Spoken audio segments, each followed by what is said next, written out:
Hi! Sorry about that. Honestly, I've got no Wi-Fi in my other room. I'm running around. Everyone's seen me running around with my garden in the background and kicked my kids and my husband out. Finally! Woo! Sorry about it's that, okay. everyone. Can you hear me? Can you actually hear I me? can hear you. I can hear you. This is the joy of technology. I need to know how to pivot away from being an IT loser. Throw the phone against the wall. Turn it off. That's how Turn you it on pivot. again. Ah. Oh dear. Anyway, hi Lynn. Hi everyone. Hi. Sorry about that. Hi everyone. We have to start at about 5 minutes past. Right. We're here to talk about pivoting. So listen, we are all in need of thinking about pivoting. I don't know about everyone else today. I think everyone says that Wednesday is most people's hump day, as it's now been rechristened, but I'm having one of those Tuesdays where I'm a bit like, really? I'm still here? I'm still in my lab, still trying to get my Wi-Fi to work? Like, seriously, some help with the pivoting. So listen, I am so excited this afternoon to be talking to my awesome friend and AllBright member, Lynn Blades, about how we can pivot under pressure. And how we can face life in this very changing world that we're living in. So Lynn's been an executive coach for the past 14 years with leadership performance, team building, communication and diversity skills among her many specialities. You have also, you spend a lot of time with C-suite level people, so we're very lucky to have you helping all of us today. And you've worked with lots of Fortune 500 companies like Nike and Barclays and PayPal. And before Lynn was a coach, she spent about 20 years in the media industry. She was an award-winning TV journalist, writer, producer. And so you've done your own pivot. I was actually just thinking about that before, thinking both you and I have done quite a major pivot. So maybe we'll Absolutely. that and kind of why we decided to pivot and what was in it, you know, why we decided at that crossroads to make a big change. But before we sort of go into our own stories, talk to us about what does a pivot actually mean? Well, really, literally, it's just a fancy way of saying making a change. And, you know, doing a turn. Sometimes it's a U-turn, sometimes it's a zigzag, but realizing at a certain point in time that you need to change something to make yourself not only happy, but to be professionally sustainable and to be able to create a better world for yourself, essentially. Yeah, and do you think that now is a good time for us to be thinking about pivoting? Well, I think this is a time where you can either surrender to the circumstances or you can create your own destiny. And what happens when we have a great deal of time on our hands, like we all do, is that we start thinking, and all the things that you've suppressed over a period of time start to rise to the surface. And our everyday lives don't really give us that opportunity to be introspective because we're exhausted and we're stressed out and we have high anxiety and we're moving too fast. So here's a moment where you actually can't escape yourself. So I think that lockdown is probably a time to be introspective and look and really think about what makes you happy. Are you in a place where you are actually happy with what you're doing in your career, in your life in general? Or are you on the right road? Maybe you're really satisfied where you are, but you can't quite get to where you want. So you've got to pivot to get to where you want. Or maybe it's time to really look and go, actually, I'm just slaving to the rhythm to make the money, and this is not making me happy at all. But all of these things come to light because now we have the time to actually think about these things, and we can't suppress them because we're not moving too fast. So I guess I was thinking about that and thinking about the fact that we've sort of got time on our hands, and is it that we, in our gut, we sort of know a lot of these things that we're thinking, but we're not thinking with our heart, if you like. You know, we're thinking very practically, like, how do I get to work? How do I don't know, get breakfast on for the kids? How do I get that report finished? And you're sort of on this kind of hamster wheel. So is this a moment to just let some of that bubble out and actually voice some of those desires or ambitions or, you know, beliefs? Absolutely. Absolutely. Because when we get out of here, it's not going to be the same normal. It is going to be different. Life is going to be different. There are many things that we're going to learn as a result of this pandemic, and some of them will be really good things, and some of them will be things that we find hard to digest. So I would say, yes, this is a moment where we need to actually think about life in a big picture way. And with most of the executives that I coach and teams that I work with, at the end of the day, it's about what's in your heart. If you are unhappy, if you are not satisfied with what you're doing, that has an impact on all your stakeholders and everyone else around you, personal or professional.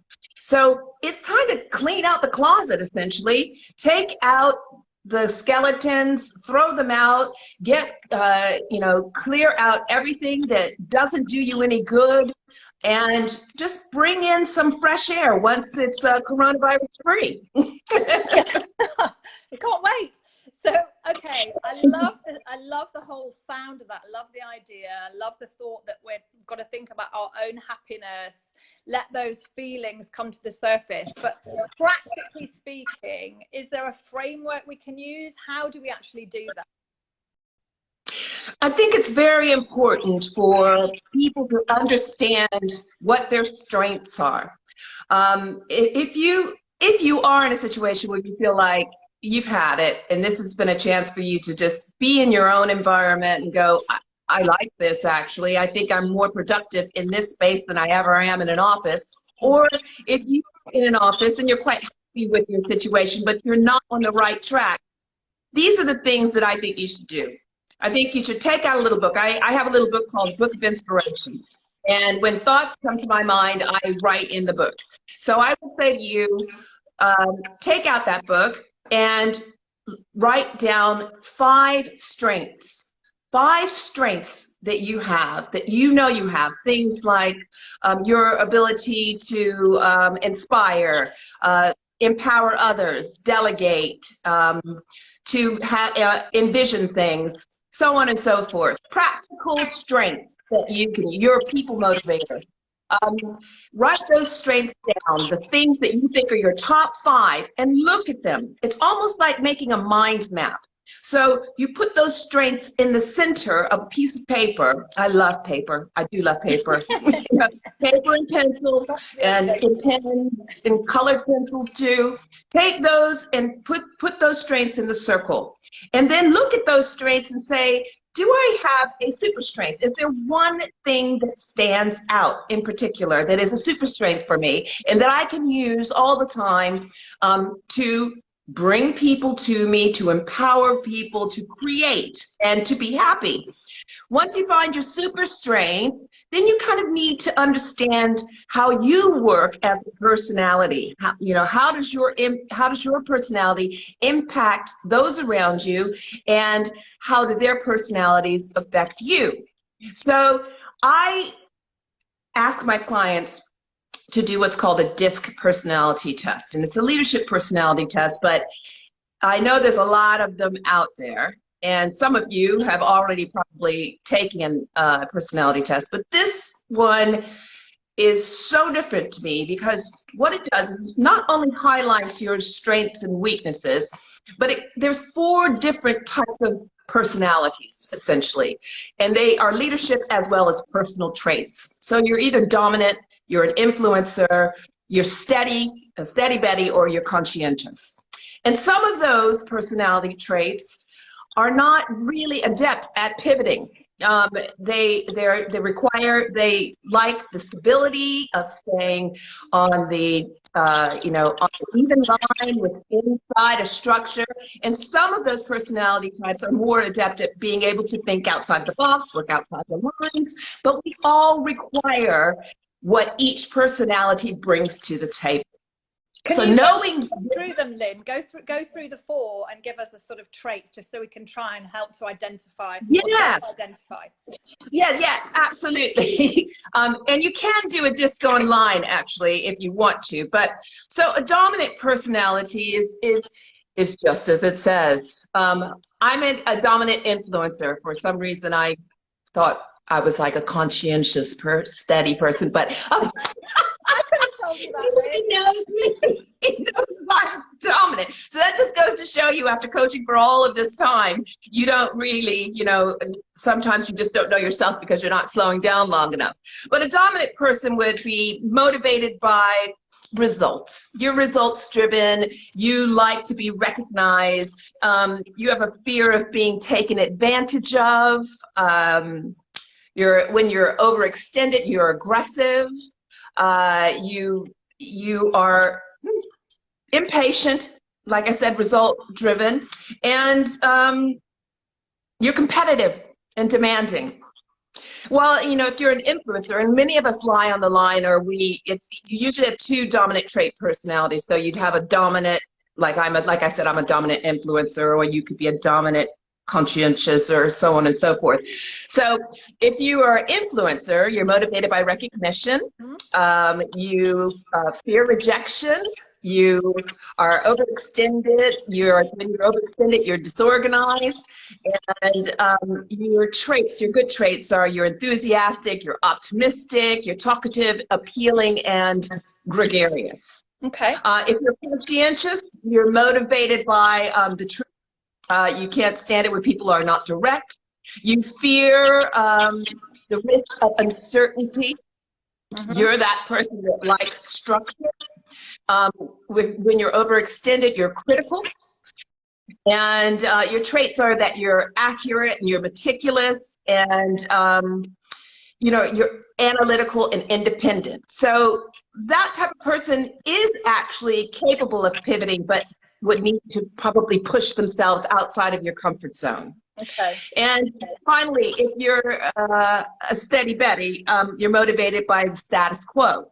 You like it like it is, and you really don't want any kind of disruptive change. You actually fear sudden change. And when you're overextended, you take on too much. And I'm sure there's some of you out there that will recognize that trait. But you're patient, you're reliable, and you're very collaborative. So those are the traits of all of the 4 personality types. And what I would say is that you can do a disc online for free. It is exactly as spelled. But the thing about the disc is it gives you the ability to look at, it gives you the traits of everybody else in very serious detail. And it's so accurate that you will feel like somebody's been spying on you. Right.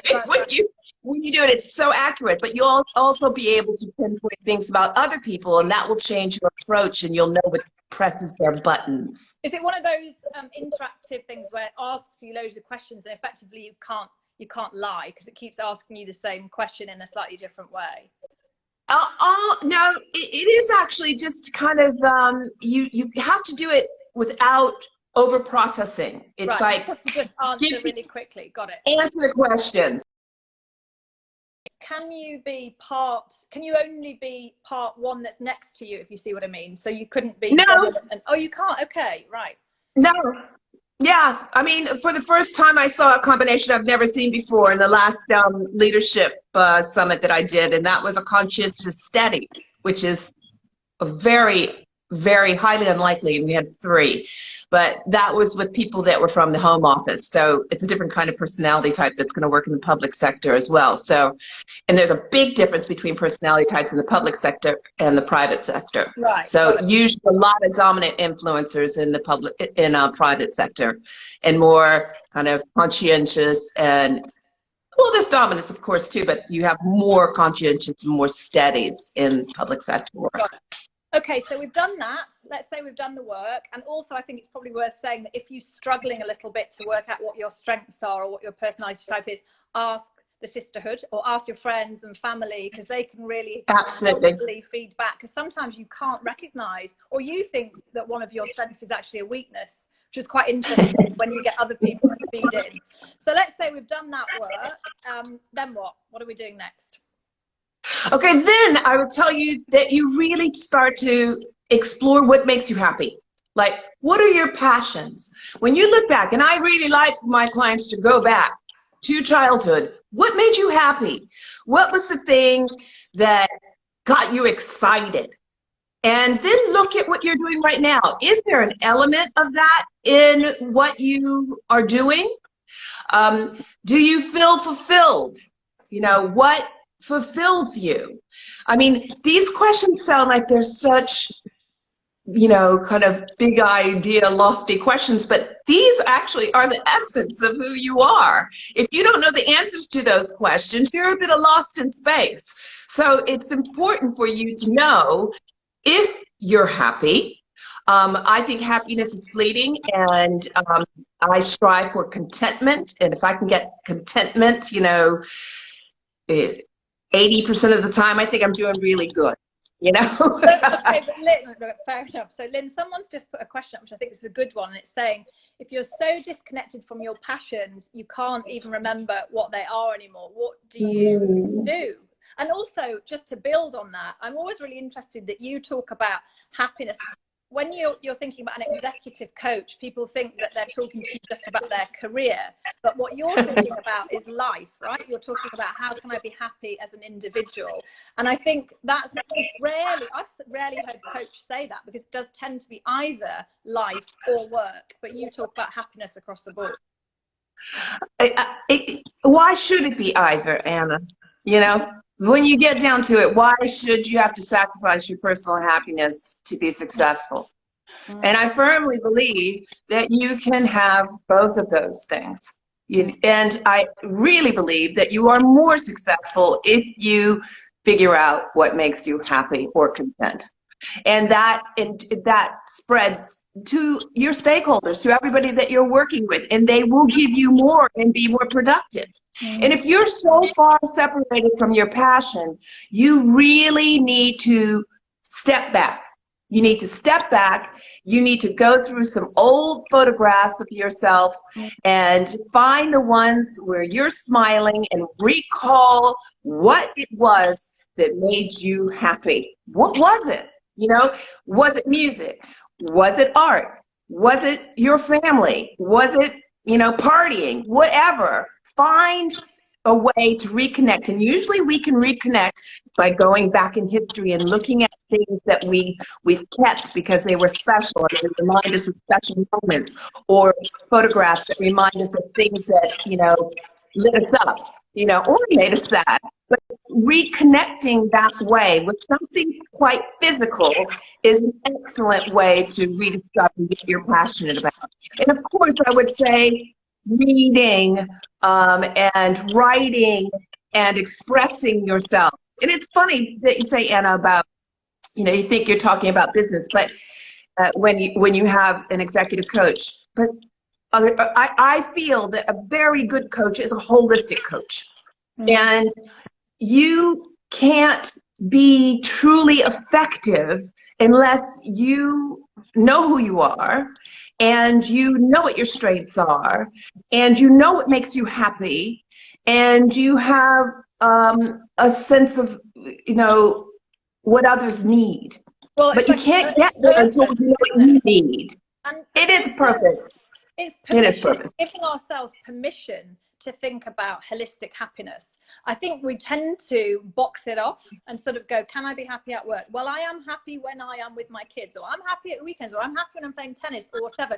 But, you know, thinking about it in a holistic fashion, and also giving yourself permission and the time to think about it is so important. And I was talking about this last week, but I'll say it again because I think it's so important. Most of us commute to work, right? And so we've got that time back while we're at home. So even if you haven't got the time, you kind of have. If you allow yourself that 30 minutes, an hour, 2 hours, however long it was, to think about yourself and project you, then you will hopefully start to answer some of these questions. Yes, and I do think that is true. And I think sometimes we're afraid to look below the surface because there are things that we've kept down. And when you let them out of the box, it is sometimes like opening Pandora's box because God knows what you've suppressed because you're going through the motions. But if you clear the clutter and you do let those things go, you will find what you're looking for inside. I believe we all have the answers to these questions. And it's my job to help you pick them out and to find a path for you to walk in so that you can achieve your goals. But I believe you've got it inside. And it's sometimes, you know, painful to do that. And sometimes it's just full of joy. But one of the ways that we can do that on an everyday basis in a professional situation and in personal situations is actually to communicate and stop keeping everything inside and waiting your turn to say things. Yes, there's a time and place, but don't let the time and place get away from you. You can't make change if you don't express yourself. People cannot read your minds. And let me tell you, hope is not a method, okay? And you have to be able, don't think someone's going to come along and just understand that you are unhappy if you have not expressed yourself. So that's what you have to do. Are we expressing unhappiness, or are we expressing ambition, or are we expressing our vision? What are we doing? And also, how often are we repeating it? Do we have to feel confident that we've decided on that purpose before we start voicing it? Or do we start practicing and sort of practice on closer friends and family and colleagues? Excellent, Anna. Yes. Practice makes perfect. Open your mouth and speak. It is a wonderful, wonderful feeling to let your emotions and your thoughts out. Articulate them, because if you do not speak, no one will know.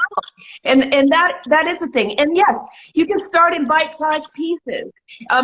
It's amazing how many incredibly powerful women I have worked with, and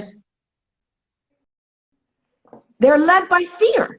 And you can't understand it. It's like, wow, you're responsible for the safety of our country, but you're afraid to tell the minister that, you know, you're not happy with the way you're being treated. Right. It just does not compute. But it's because we as women have been, you know, we keep things to ourselves. We think that we should soldier on. We don't think that we should articulate our thoughts and ideas because we think we're going to get knocked down. So it's being led by fear.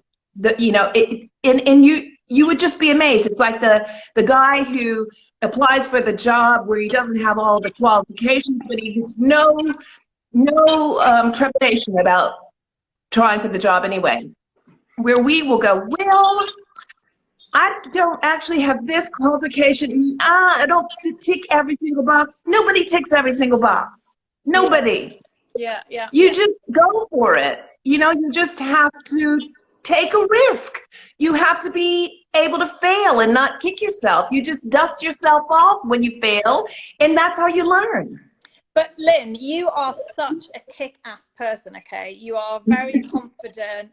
You are, you know, and that's why I love talking to you, because you are like, you've got this, just go out and kick butt and it will start to change. But a lot of people will be sitting here thinking, I feel more underconfident than I have in years. I've just been furloughed.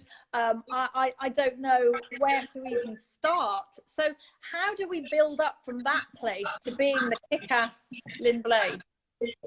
Okay, all you sisters out there, I want you to write down 5 examples of where you have been a success over the last year.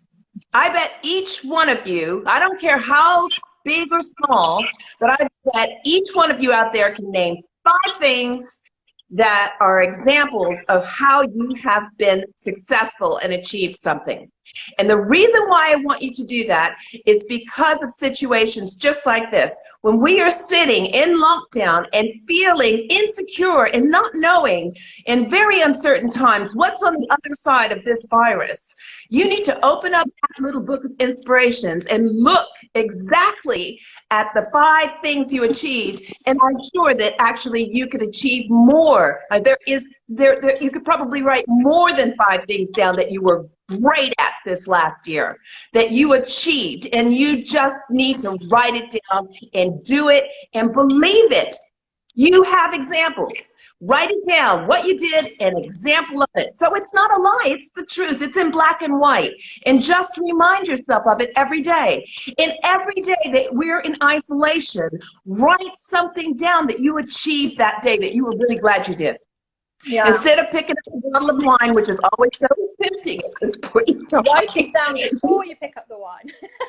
Exactly. Write it down and know what you're going to do. Just every day, just have something, 3 things that you want to achieve, 3 things that are going to lead you to a better place, 3 things that are going to make you happy, 3 things that are going to make you feel more confident. And they can be small things. Don't look at like, I'm going to apply for 3 jobs today. Yeah, maybe that's it, but maybe I'm going to cook an amazing meal because, you know, I want to, and it's going to be fabulous. Thank you, Sabrina. You know, or maybe I'm going to write, you know, a page about my thoughts.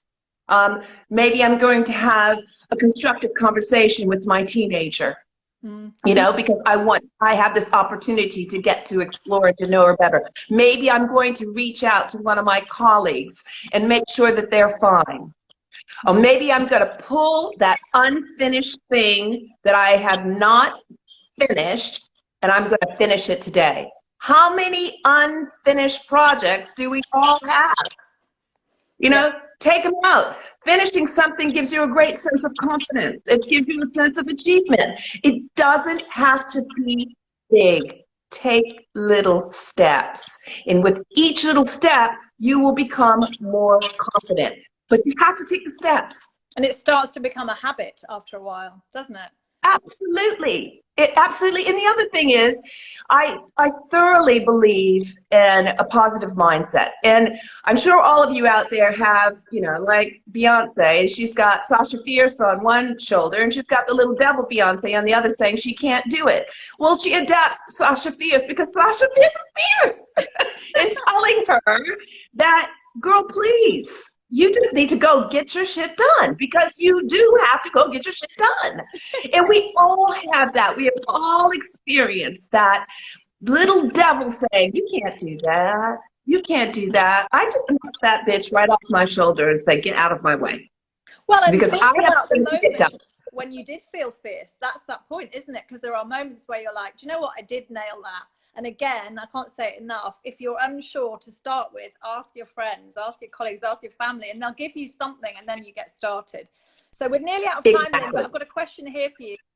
How do you manage a I think Lynn said to me, Lynn, I don't know whether you can still hear me, but she said to me that she's in the countryside and we're actually probably quite lucky that her Wi-Fi managed to last for half an hour. So I'm really sorry about that.